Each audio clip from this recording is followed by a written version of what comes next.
জগতের সবচেয়ে প্রিয় মানুষ, জমিনের মধ্যে আল্লাহর পরে পৃথিবীর সকল মাখলুকাতের উপরে যেই মানুষের দাম, সেই নবী যদি মার খেতে পারেন ইসলামের জন্য, দ্বীনের জন্য, তোমার সামনে মার খাওয়ার সিদ্ধান্ত আসলে পিছপা হাঁটা যাবে না, সামনের দিকে আগা।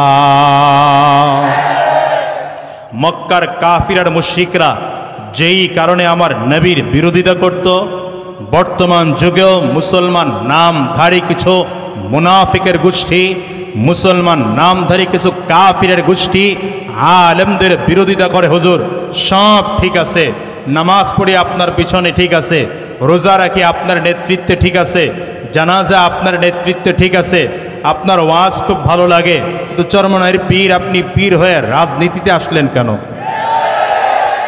ওই কাফিরদের প্রশ্ন আর আপনি মুসলমান নামধারী একই আপনার প্রশ্ন। তাহলে কাফিরের প্রশ্ন আর আপনার প্রশ্ন যদি একই হয়, তাহলে আপনার মধ্যে আর কাফিরের মধ্যে পার্থক্য কি? কথা বলেন না কেন? কথা বলেন না কেন?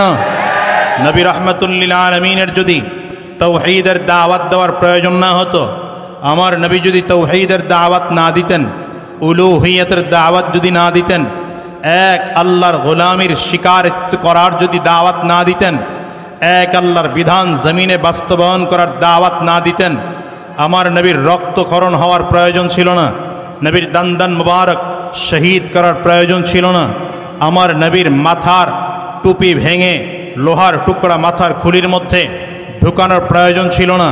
কিন্তু ইতিহাস বলে রাহমাতুল লিল আলামিন রক্ত ঝরিয়েছেন, মার খেয়েছেন, তায়েফের জমিনে এত পরিমাণ মার খেয়েছেন যে নবীর মাথার থেকে রক্ত শরীর থেকে গড়ায় পড়তে পড়তে জুতা পায়ের সাথে আটকে গিয়েছে।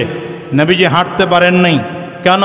নবী তো রাহমাতুল লিল আলামিন, আমার নবী তো জগৎবাসীর জন্য রহমত। আমার নবী তো কারোর সাথে মারামারি করার জন্য আসেন নাই, কারোর সাথে ঝগড়া করার জন্য আসেন নাই। তারপরে নবী কেন মার খেলেন? বুঝা গেল দ্বীন প্রতিষ্ঠা করার জন্যে, ইসলাম প্রতিষ্ঠা করার জন্যে, আল্লাহর কোরআনের বিধান প্রতিষ্ঠা করার জন্যে, আল্লাহর আইন জমিনে প্রতিষ্ঠা করার জন্যে মার খাওয়ার প্রয়োজন হলে মার খাওয়া লাগবে, রক্ত দেওয়ার প্রয়োজন হলে রক্ত দেওয়া লাগবে, এমনকি জীবন দেওয়ার প্রয়োজন হলে জীবনটাও দেওয়ার জন্যে প্রস্তুত থাকতে হবে। বর্তমানে আমরা পেরেশান হয়ে গেছি যে আমাদের শায়েককে মেরে ফেলছে, শায়েককে পর্যন্ত হাত তুলেছে শায়েকের গায়ে, কিচ্ছু হয় নাই, কিচ্ছু হয় নাই, পেরেশানির কিচ্ছু নাই। কি হয়েছে এখন? মার দেখেছেন কি? মারের দেখেছেন কি আপনারা? মার তো মাত্র শুরু। প্রস্তুত থাকেন, মার আরো খেতে হবে। তবে মনে রাখবেন আমরা এমন নবীর অনুসরণ করি, আমরা এমন সাহাবীর অনুসরণ করে চলি, আমরা এমন শায়েখের অনুসরণ করে চলি, আর আমাদের শায়েখরাও এমন কুতুবুল আলম কালো মানিকের সন্তান।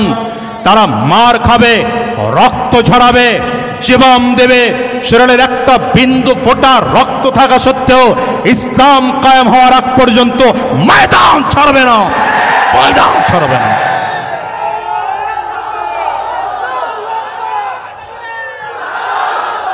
আপনাদেরকে বলি রাহমাতুল লিল আলামিন যেদিন রক্ত ঝরিয়েছেন, সাহাবায়ে কেরাম পাগল পাড়া হয়ে গিয়েছেন। সাহাবায়ে কেরামদের চোখের পানি ধরে রাখার কেউ ছিল না। রাহমাতুল লিল আলামিন ময়দানে, উহুদের ময়দানে আমার নবীর ব্যাপারে ঘোষণা করা হলো, কদ কুতিলা মুহাম্মদ। নবীজি জমিন থেকে বিদায় হয়ে গেছেন। সাহাবায়ে কেরাম পাগল পাড়া হয়ে গেছেন। মহিলা পর্যন্ত দৌড়াতে আরম্ভ করেছে। আবু বকর দৌড়ায়, হযরত ওমর দৌড়ায়। রাহমাতুল লিল আলামিন কোথায়? নবীজি বুঝি জমিন থেকে বিদায় হয়ে গিয়েছেন। আমি আপনাদেরকে বলবো, আজকে শায়েখের চরমনায় রক্ত ঝরিয়েছেন, পীর সাহেব চরমনায় আমিরুল মুজাহিদিন রিস্কের উপরে আছেন। এদেশের লক্ষ কোটি মানুষ নির্যাতিত, নিপীড়িত। এদেশের ইসলামের চারা রোপণ করার জন্যে পানি নয় মুসলমান, দুনিয়ার গাছ সচল রাখার জন্য যেমন পানি দিয়ে সচল সজীব রাখতে হয়, ইসলামের চারা গাছকে সজীব রাখার জন্যে বুকের তাজা রক্ত ঢালতে হয়। আপনাদেরকেও যদি বুকের তাজা রক্ত ঢেলে দেওয়ার ডাক আসে, আমরা রক্ত দেব। যদি জীবন দেওয়ার ডাক আসে পীর সাহেব চরমনের নেতৃত্বে ইসলামের জন্য, কোরআনের জন্য, মানবতার জন্য, এদেশের স্বাধীনতা রক্ষার জন্য জীবন দিতে কারা কারা তৈয়ার? দাঁড়িয়ে দেখাতে হবে, দাঁড়িয়ে দেখাতে হবে। তাকবীর, নারায়ে তাকবীর, নারায়ে তাকবীর। ইসলামের শত্রুরা আমরা সবাই রাসূল সেনা, ভয় করি না বুলেট বোমা। নারায়ে তাকবীর। ভয় পাইছেন? ভয় পাইছেন? ভালো করে মনে রাখবেন, বাড়ি তৈরি করলে কিছু ইট মাটির নিচে যায়, কিছু ইট কই যায়? কথা বলেন না কেন? কিছু ইট কই যায়? মাটির নিচে যায়। কিছু ইট ভেঙে টুকরো করতে হয়। আবার ছাদে ঢালাই করার জন্য কিছু ইটকে ভেঙে এত বেশি টুকরা করতে হয় যে অস্তিত্ব বিলীন হয়ে যায়। কথা বলেন না কেন? ইসলামের ঘর যদি নির্মাণ করতে হয়, কারো মৃত্যুর সিদ্ধান্ত আসলে মরতে হবে। ইসলামের ঘর তৈরি করার জন্যে রক্ত দেওয়ার সিদ্ধান্ত আসলে সিদ্ধান্ত মাথা পেতে মেনে নিতে হবে। সব নিতে রাজি আছি, তবুও দেশে ইসলাম কায়েম করতে চাই। ঠিক কিনা বলুন? আমার নবী পিছপাহান নাই, সাহাবায়ে কেরাম পিছপাহান নাই, তাবেঈন পিছপাহান নাই, তবে তাবেঈন পিছপাহান নাই। আমরাও পিছপা হব না, সামনেই আগাবো। ওয়ামা আরসালনাকা ইল্লা রাহমাতাল লিল আলামিন।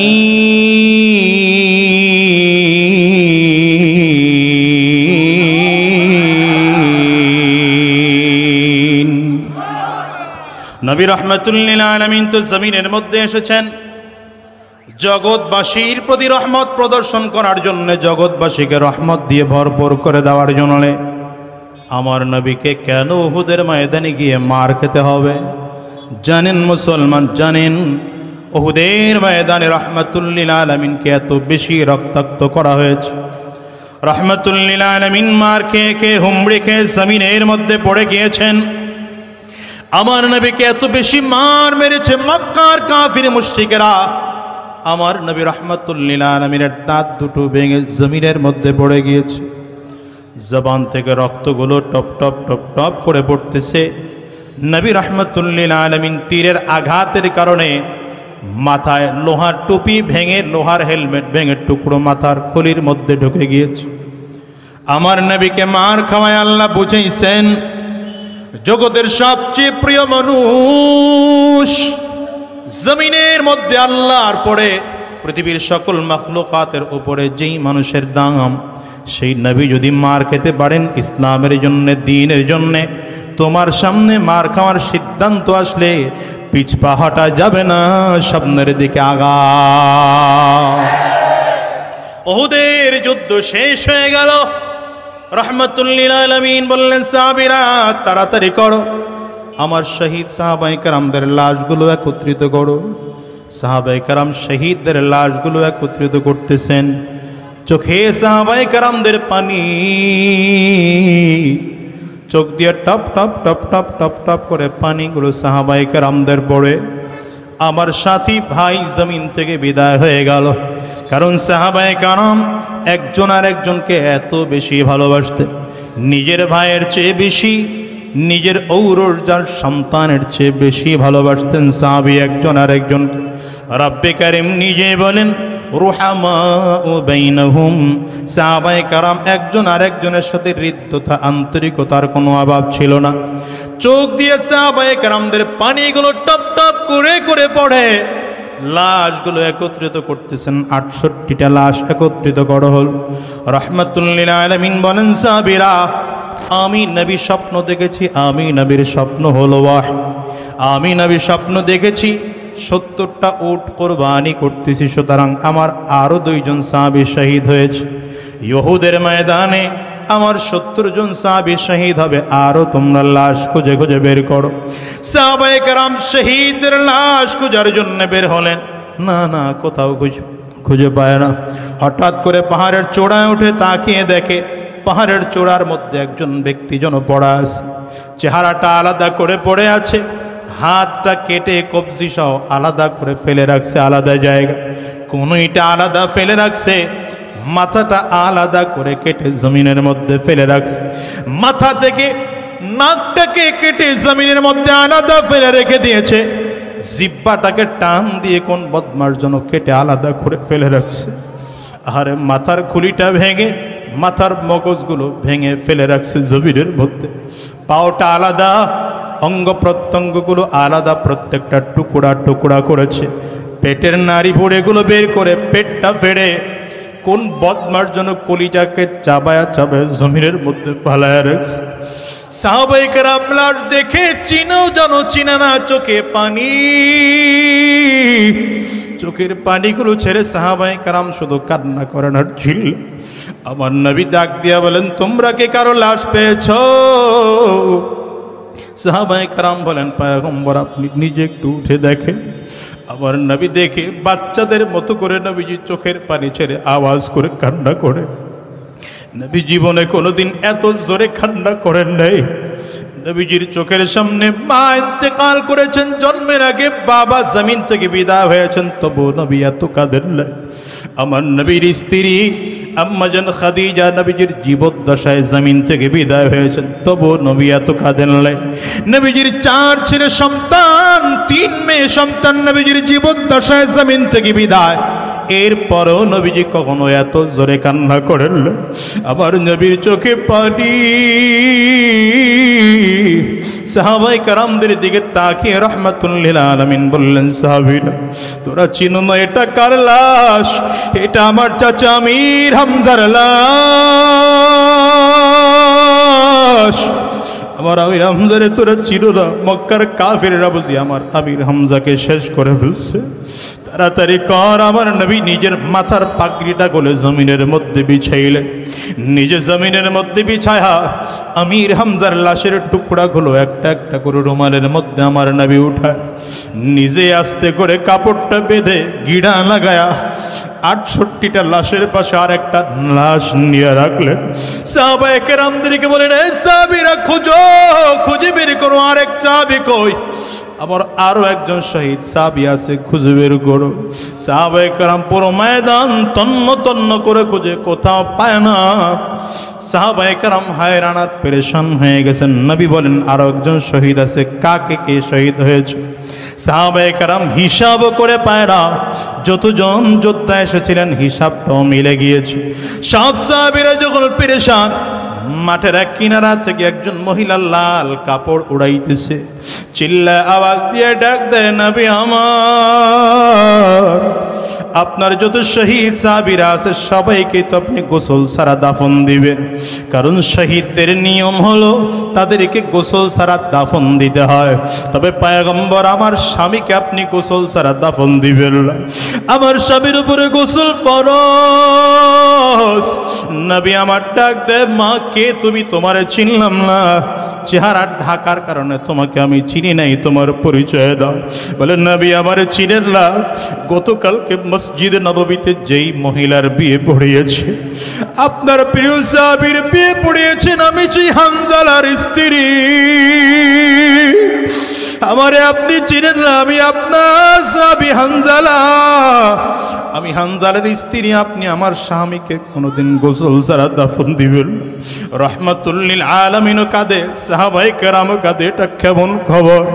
রাহমাতুল লিল আলামিনের দিকে তাকিয়ে মহিলা বললেন, পয়গম্বর আমার স্বামীকে গতকালকে আপনি আমার সাথে বিয়ে দিয়েছে, আপনি আজকে বাসর রাত হওয়ার কারণে আমার স্বামীকে যুদ্ধের ময়দানে নিয়ে আসেন নাই, আমার ঘরে রেখে আসছে। আমার স্বামী আর আমি যখন আরামের দিন কাটাইতেছিলাম, হঠাৎ করে বাতাসের মাধ্যমে আমার স্বামী খবর পেয়ে গিয়েছে, কতিলা মুহাম্মদ, মুহাম্মদ জমিন থেকে বিদায়। আপনার মৃত্যুর খবর শুনে আমার স্বামী আর ঘরে থাকতে পারে না, ক্লাব দিয়ে ঘুম থেকে দাঁড়ায় গেছে। আমার দিকে তাকায় বলে, প্রাণের স্ত্রী আমার, তাড়াতাড়ি করে আমার যুদ্ধের পোশাক কাপড় দিয়ে দাও। আমি কাপড়গুলো দিলাম, কাপড়টা পরেই সামনের দিকে রওনা করেছে। আমি আমার স্বামীর জামাটা পেছন দিক দিয়ে টান দিয়ে ধরছি, স্বামী কই যাও? বলে আবার ছেড়ে দাও, পেছন দিক থেকে টান দিয়ে ধরো না। আমার নবী শুনছি জমিন থেকে বিদায় হয়ে গেছে। যেই জমিনে আমার নবী থাকে না, সেই জমিনে আমি হানজালাও বেঁচে থাকতে চাইলাম। আমি আমার স্বামীর দিকে তাকিয়ে বললাম, স্বামী আমার, আপনার উপরে গোসল ফরজ, আমি একটু পানি এনে দেই, গোসল করে তারপরে যুদ্ধের ময়দানে যান।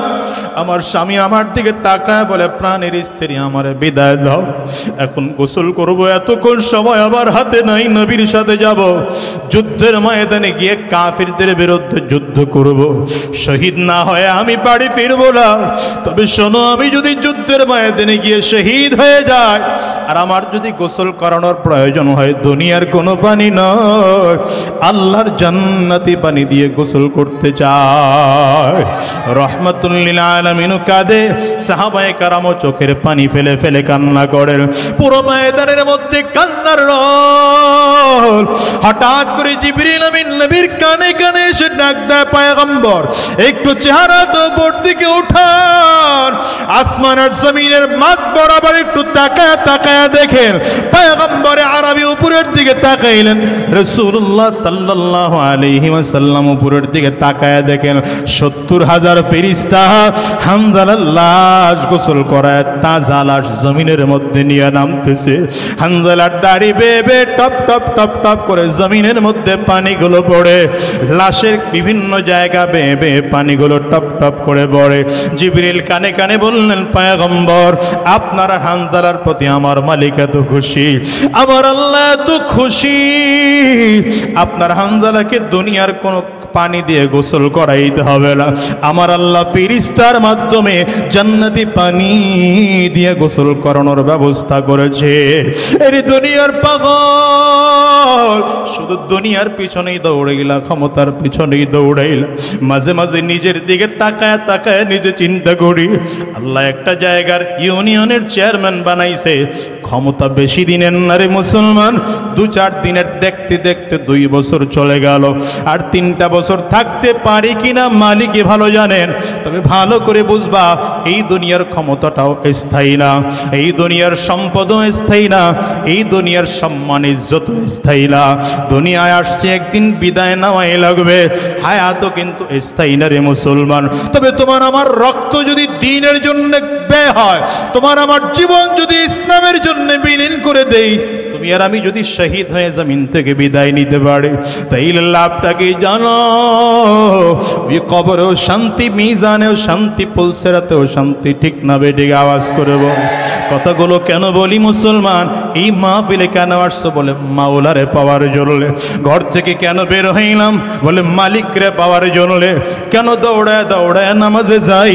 বলে মালিকরে পাওয়ার জন্য।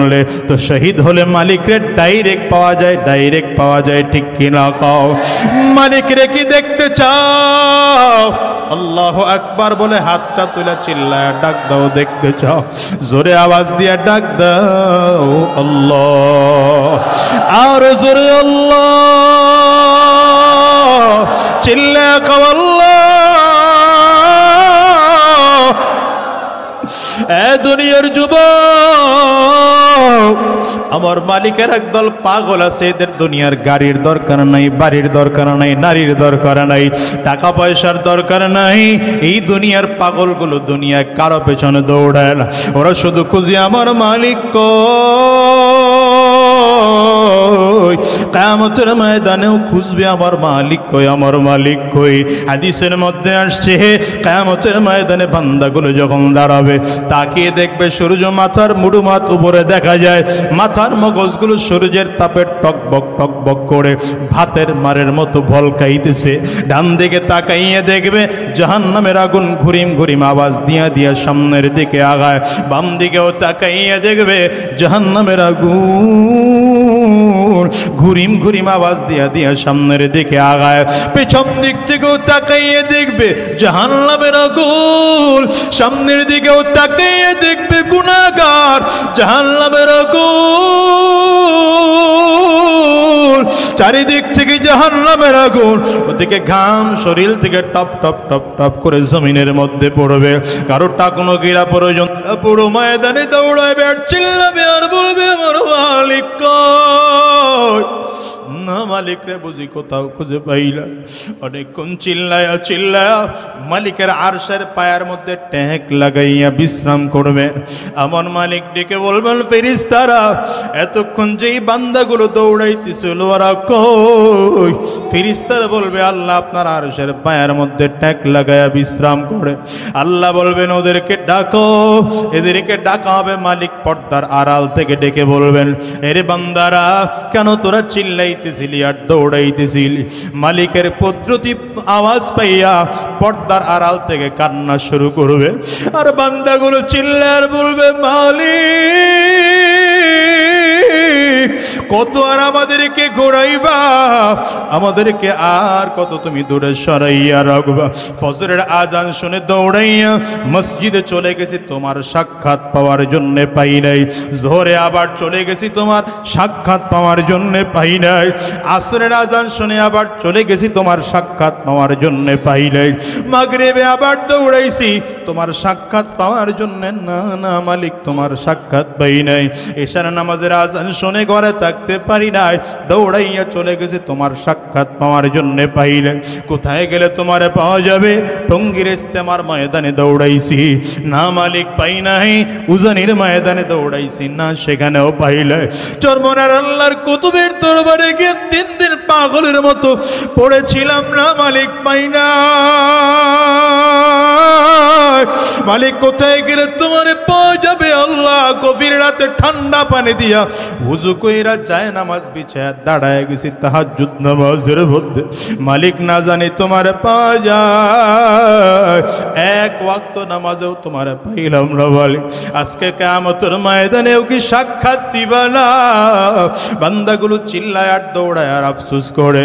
আমার মালিক অবস্থা দেখা জান্নাতি রহমতি ফেরেশতাদেরকে ডাক দিবেন, ফেরেশতারা তাড়াতাড়ি কর, আমি আল্লাহ আমার বান্দাদেরকে অনেক ঘোরাইছি আর ঘোরাবো না। আমি আল্লাহ এই বান্দাদেরা আমার নবীরও দেখে নাই, আমারও দেখে নাই, দুনিয়ার কোন সাহাবায়ে কেরামদেরকেও এরা দেখতে পায় নাই। শেষ জামানার বান্দারা বড় মায়া, তাড়াতাড়ি কর, আমি আল্লাহ পাকের নূরের পর্দাগুলো সরাইয়ে দে। মালিক বলার সাথে সাথে ফেরেশতারা নূরের পর্দাগুলো টাস টাস টাস টাস করে সরাইয়ে দিবে। আমার মালিকের কুদরতি রহমতি পর্দাগুলো যখন সরাইয়া দিবে, বান্দাগুলো সরাসরি তাকাই আমার মালিকের চেহারা দেখতে পাবে। আমার মালিক এত সুন্দর। মালিকের দিকে বান্দা যখন তাকাইবে তখন এক নজরে 70,000 বছর চলে যাবে। আল্লাহর কসম, এই 70,000 বছরের মধ্যে বান্দা চোখের পলক পর্যন্ত ফেলবে না। কত মজা, কত মজা। হুরুল ইলমা জিতনে নেমত হায় তো, হুরুল ইলমা জিতনে নেমত হায় তো, সবসে বেহতর নেমতে দीदार तो। अल्लाह अल्लाह क्या मुबारक नाम है, अल्लाह अल्लाह आशिकों का काम है। अरे डमर पागलेर दल, আজকের ময়দানে যারা রাস্তার পাশে এসে মালিকের পাগল হাজিরা দিয়েছো, আজকের ময়দানটা তোমার জীবনের শেষ ময়দান হতে পারে। আজকের মাহফিলটাও তোমার আমার জীবনের শেষ মাহফিল হতে পারে। আজকের এই রাত কারো জীবনের শেষ রাত হয়ে যেতে পারে, কারণ জানা নেই কে কখন চলে যাবে। দুনিয়ায় কত মানুষ আগে আসে পরে চলে যায়, বাবা আসে কিন্তু বাবা সন্তান বাবার আগে চলে যায়, দাদার আগে নাতি চলে যায়। তোমার আমার মরণও যে কোনো সময় হতে পারে কি পারে না? চিল্লায়া বলো। আজকে আমিরুল মুজাহিদিনের কাছে পাইছো, আমিরুল মুজাহিদিনের হাতে হাত দিয়ে জনমের তরে তওবা করবা আর বলবা মালিক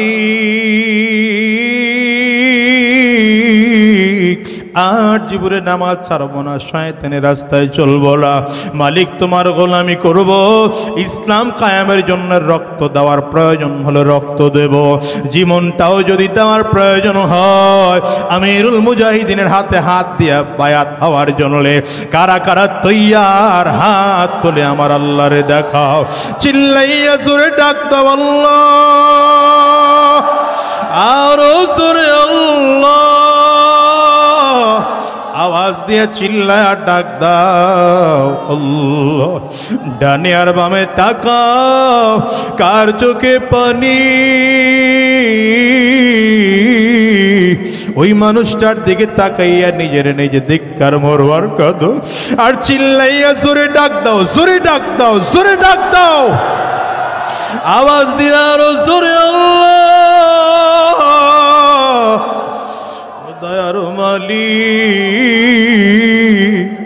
এই হাতগুলো কবুল করে নাও, মাফ করে দাও, তোমার গোলাম বলে কবুল করে নাও, জমিনে যতদিন থাকবো তোমার গোলামি করার তৌফিক দাও, চিৎকার করে বলো আমিন, আরো জোরে আওয়াজ দিয়া জবান খুলে বলেন আল্লাহুম্মা আমিন। হাতগুলো নামান আমার ভাইরা। আম্মা বা'দু ফাআউযু বিল্লাহি মিনাশ শাইতানির রাজীম। বিসমিল্লাহির রহমানির রহিম। وإنك لعلى خلق عظيم।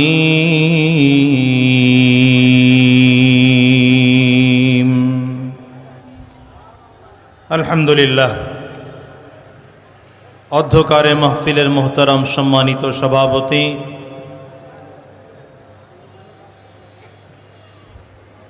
আজকের এই মাহফিলের সম্মানিত প্রধান অতিথি, দেশের লক্ষ কোটি মানুষের প্রাণ প্রিয় ব্যক্তিত্ব, আধ্যাত্মিক নেতা, আধ্যাত্মিক রাহবার, খানকার পীর, ময়দানের বীর, বাংলার জিন্দা শাহ জালাল, বাংলার জিন্দা আবু বকর,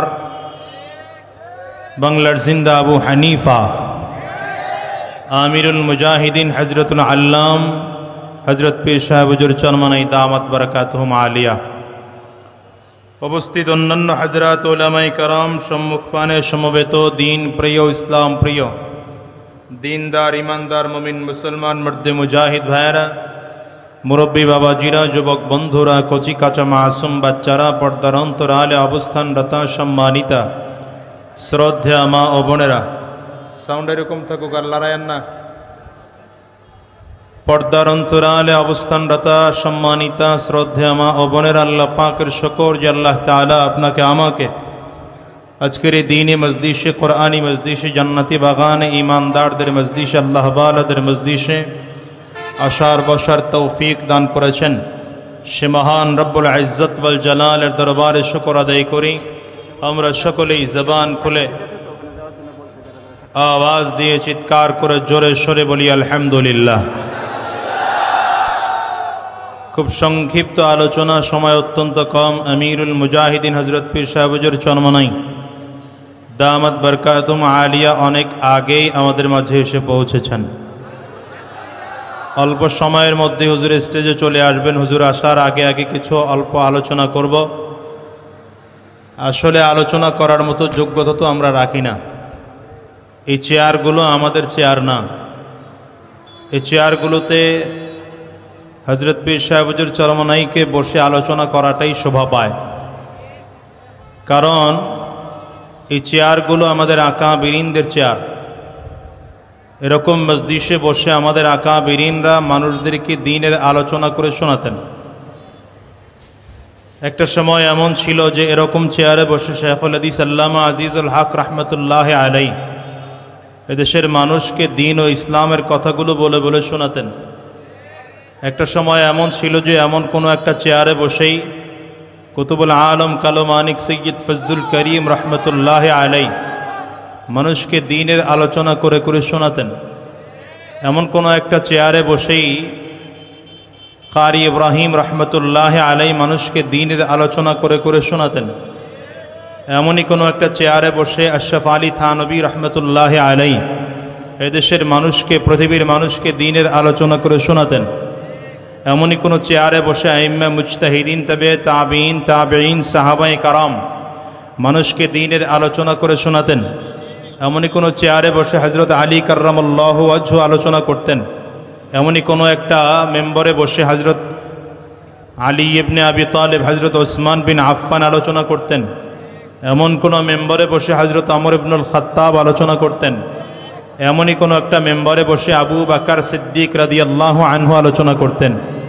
এমনই কোনো একটা চেয়ারে বসে আকায়ে নামদার তাজদার মদিনা আহমদ মুজতবা মুহাম্মদ মুস্তাফা জনাবে মুহাম্মদুর রাসূলুল্লাহ সাল্লাল্লাহু আলাইহি ওয়াসাল্লাম পৃথিবীর মানুষকে ইসলাম ও দ্বীনের আলোচনা করে করে শোনাতেন।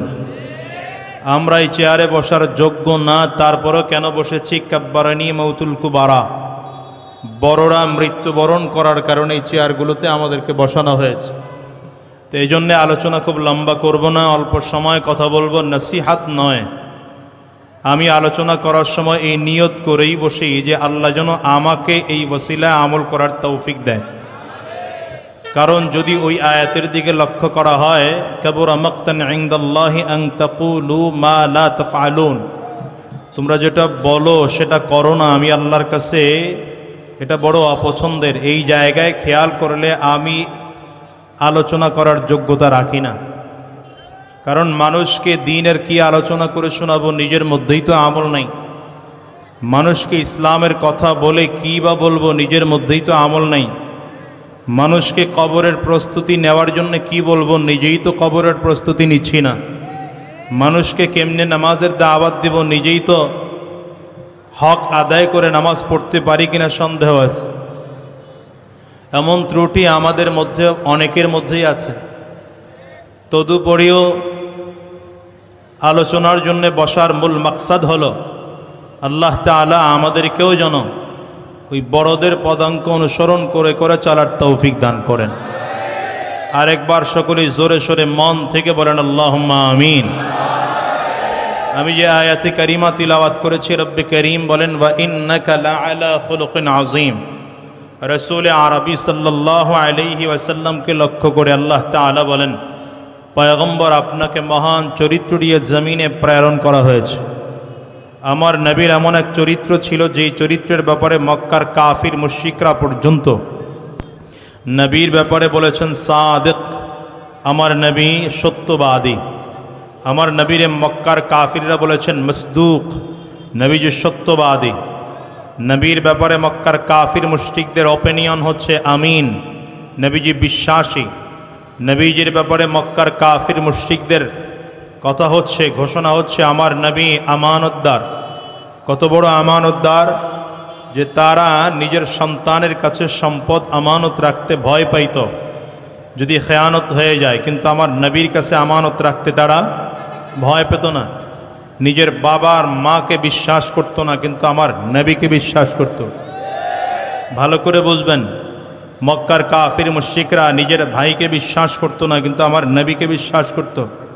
নিজের স্ত্রীকে বিশ্বাস করতো না, কিন্তু আমার নবীকে বিশ্বাস করত। কারণ আমার নবীকে আল্লাহ তাআলা এমন এক আখলাক দিয়ে জমিনে পাঠিয়েছেন যা আমার নবীর আখলাকের উপরে, চরিত্রের উপরে কেউ আঙ্গুল তুলতে পারে এই ক্ষমতা পৃথিবীর কারো নাই। আমার নবীর জনপ্রিয়তা মক্কায় কম ছিল না। আমার নবীর জনপ্রিয়তা কাফিরদের মাঝেও কম ছিল না। আবু জাহালও আমার নবীকে ভালোবাসত, আবু লাহাবও আমার নবীকে ভালোবাসত। আমি মাঝে মাঝে আলোচনায় বলি, আবু লাহাব রহমাতুল্লিল আলামিনকে এত ভালোবাসত যে আবু লাহাব নবীজির জন্মের খবর শুনে নিজের দাসীকে আজাদ করে দিয়েছে। আবু তালেব আমার নবীকে এত ভালোবাসত যে নিজের সন্তানকে ঘুমের মধ্যে তার বিছানার থেকে উঠিয়ে নবীকে নিজের সন্তানের বিছানায় ঘুম পাড়ায় রাখত, যে মক্কার কাফির বা কেউ যদি মারে তাহলে যেন আমার সন্তানকে মারে, মুহাম্মদের যেন না মারে। মক্কার কাফিররা আমার নবীকে আসলে খুব মহাব্বত করত, খুব ভালোবাসত। কিন্তু ভালো করে মনে রাখবেন, নবী রহমতুল্লিল আলামিন মক্কার কাফিরদের কাছে দুশ্মন সেদিন হয়েছেন যেদিন দ্বীনের দাওয়াত নিয়ে গিয়েছেন। আমাদেরকেও একদল মানুষ